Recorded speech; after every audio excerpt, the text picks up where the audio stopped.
రామాపురం అనే గ్రామంలో సతీష్ అనే 5 ఏళ్ల బాబు ఉండేవాడు.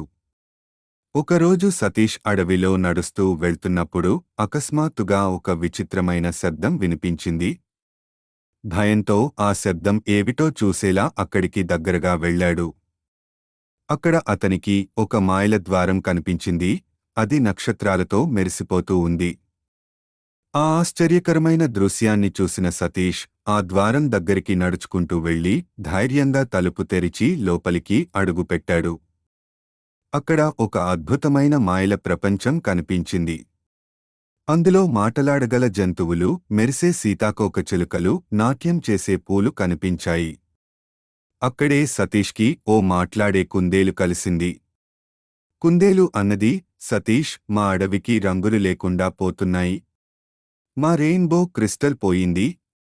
దాన్ని వెతికి తీసుకొచ్చేలా మాకు సహాయం చేస్తావా? సతీష్ వెంటనే అలానే అని అంగీకరించాడు. ఇద్దరూ కలిసి ఒక అద్భుతమైన యాత్ర ప్రారంభించారు. వారు ఒక ఊగే బ్రిడ్జ్ దాటి, జెల్లీ నదిని దాటి, రంగురంగుల మిఠాయిలతో నిండి ఉన్న కొండను ఎక్కారు. కొండమీద నుండి దిగి ఒక పచ్చని పర్వత మధ్యలో ఉన్న గుహకు చేరుకున్నారు. అది ఒక నిద్రిస్తున్న డ్రాగన్ గుహ.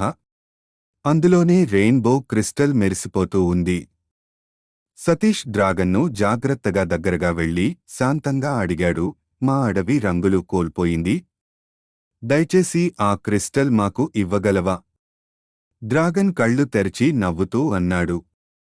నీ ధైర్యం, వినయం నాకు నచ్చాయి. ఈ క్రిస్టల్ను తీసుకెళ్ళు చిన్నాడా.